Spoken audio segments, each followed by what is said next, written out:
On November 10th, 1975, during a massive thunderstorm on Lake Superior, the SS Edmund Fitzgerald would disappear from the lake's surface, taking all 29 crew members down with it. So, what happened? I'm Andrew, and this is History's a Disaster. Tonight, we are diving, no pun intended, into the ore freighter SS Edmund Fitzgerald, its history, and the theories surrounding its sinking and disappearance. On June 7th, 1958, thousands of people came to see the christening of the largest freighter to ever be launched into fresh water. Everyone wanted to be there for the Titanic of the Great Lakes maiden voyage, and this boat was big. The Edmund Fitzgerald was 729 feet long, 75 feet wide, and 39 feet tall, and weighed in at a whopping 13,600 tons. It would end up having a maximum capacity of 27,500 tons and had a 7,500 horsepower steam engine that could push this massive ship at a high speed of 20 miles per hour. The ship was named after the chairman of Northwest Mutual.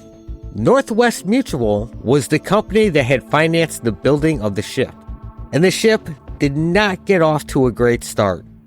During the christening, Ed's wife could not break the champagne bottle until the third attempt. Third time's a charm, right? Well, sailors didn't think so. They're just a tad bit on the superstitious side, and they saw this as a bad thing.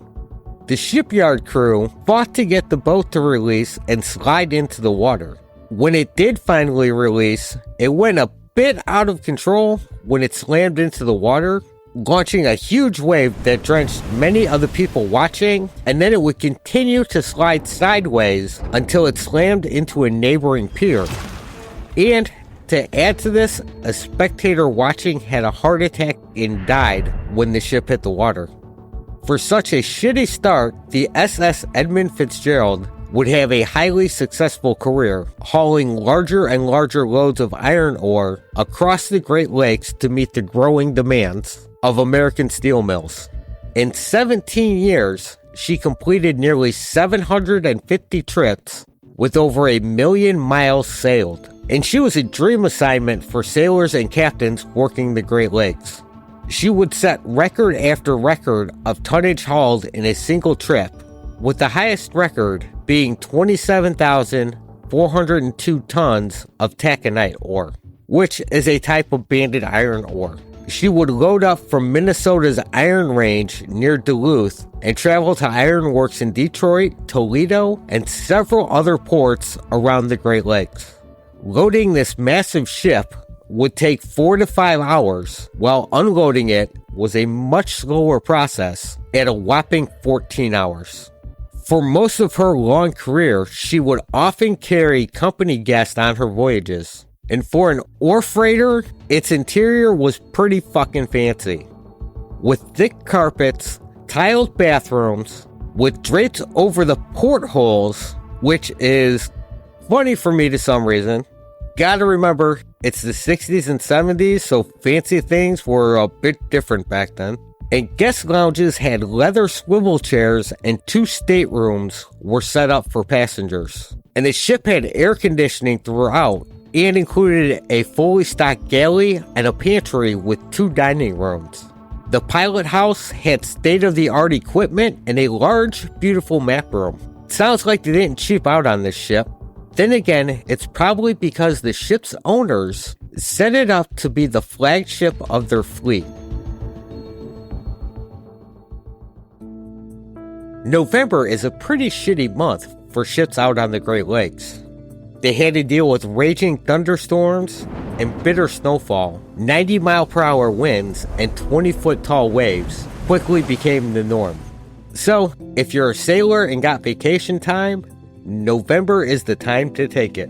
The Fitzgerald's final trip began November 9th, 1975, in Superior, Wisconsin. Captain Ernest McSorley had loaded the Fitzgerald with 26,116 tons of taconite pellets, which is made of processed iron ore heated and rolled into marble-sized balls.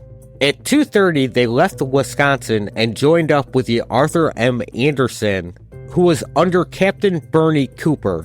The two ships would remain in radio contact for their voyage. The Fitzgerald, being the faster of the two, took the lead, with the distances between the vessels ranging from 10 to 15 miles.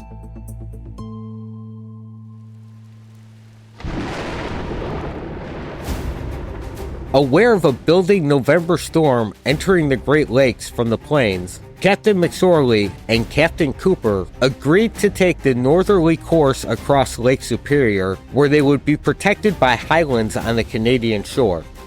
This would take them between the Isle Royale and the Keweenaw Peninsula. They would later make a turn to the southeast to eventually reach the shelter of Whitefish Point. Weather conditions continued to go downhill. Warnings had been issued at 7 p.m. on November 9th, upgraded to storm warnings early in the morning of November 10th. While conditions were bad, winds were gusting up to 50 knots and waves were reaching 16 feet. This was nothing new to either captain, just another normal November storm.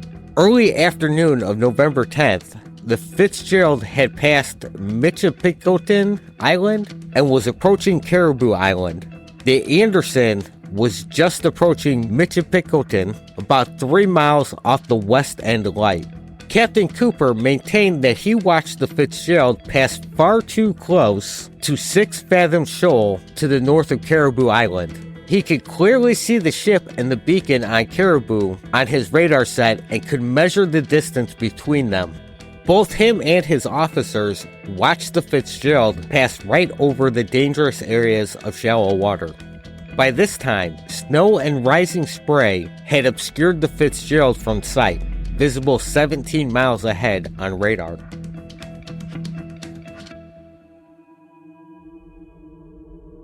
At 3:30 that afternoon, the Fitzgerald contacted the Anderson to tell them that they had suffered some damage, with 2 vents damaged, a fence rail down, and the ship was tilting. They had both of their bilge pumps running, but they could not keep up with the water. As the day dragged on, the Fitzgerald kept in contact with the Anderson concerning navigational data since they had lost both of their radar towers, but no other reports concerning alarm were offered up. At roughly 7 o'clock that night, Captain Cooper and his men in the Anderson's pilot house felt a bump. The ship lurched forward, and they turned to see a monstrous wave engulfing their entire ship. The wave swept all the way along the deck, crashing into the back of the pilot house, driving the bow of the Anderson down into the sea.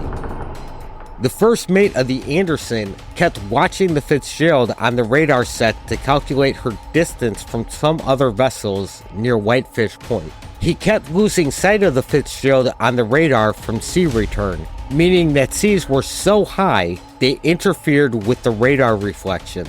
The first mate spoke to the Fitzgerald one last time about 7:10. After getting an update from Captain McSorley, his final words were, "We're holding our own." At 7:15, the radar signal for the Fitzgerald disappeared and would not pop back up. At 7:22, the Anderson would try to contact the Fitzgerald repeatedly, but they would get no response over the radio. Captain Cooper contacted other ships in the area by radio, asking anyone if they had seen or heard from the Fitzgerald. With growing fear, Captain Cooper contacted the Coast Guard about 8 p.m. and told them that he was concerned about the Fitzgerald. The Coast Guard would go on to initiate a search for the missing ship, and by this point, the Anderson had reached the safety of Whitefish Bay. But the Coast Guard called Captain Cooper back and asked him to return to the area to start the search. The Anderson would turn out to be the primary vessel in the search, taking the lead. With the ship rocking and rolling badly, the crew of the Anderson discovered the Fitzgerald's 2 lifeboats and other debris, but no sign of survivors. Only one other vessel, the William Clay Ford, was able to leave the safety of Whitefish Bay to join in the search at this time. The Coast Guard launched a fixed-wing HU-16 aircraft at 10 p.m. and sent out 2 cutters, the Naugatuck and the Woodrush. The Naugatuck would not arrive until 12:45 on the 11th, and the Woodrush would not get there till November 14th, having journeyed all the way from Duluth, Minnesota. The Coast Guard conducted an extensive and thorough search. On November 14th, a U.S. Navy plane equipped with a magnetic anomaly detector located a strong contact 17 miles north of Whitefish Point. During the next 3 days, the Coast Guard cutter Woodrush would use a side-scan sonar to locate 2 large pieces of wreckage in the same area. Another sonar survey was conducted November 22nd through the 25th. The following May of 1976, Woodrush was again on the scene to conduct a 3rd side-scan sonar survey. Contacts were strong enough to warrant bringing in the U.S. Navy's Curve 3 controlled underwater recovery vehicle operating from the Woodrush. The Curve 3 unit took 43,000 feet of videotape and 900 photographs of the wreck. On May 20th, 1976, the words Edmund Fitzgerald were clearly seen on the stern, upside down, and 535 feet below the surface of the lake.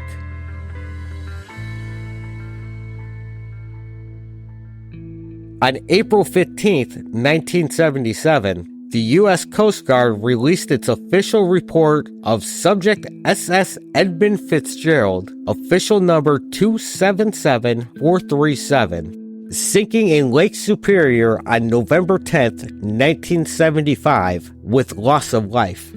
While the Coast Guard said the cause of the sinking could not be conclusively determined, it maintained that the most probable cause of the sinking of the Fitzgerald was the loss of buoyancy and stability resulting from massive flooding of the cargo hold. The flooding of the cargo hold took place through ineffective hatch covers as boarding seas rolled along the deck. However, the Lake Carriers Association strongly disagreed with the Coast Guard's suggestion that the lack of attention to properly closing the hatch covers by the crew was responsible for the loss. They issued a letter to the NTSB in September 1977. The Lake Carriers Association was inclined to accept that Fitzgerald passed over the 6 Fathom Shoal area as reported by Captain Cooper.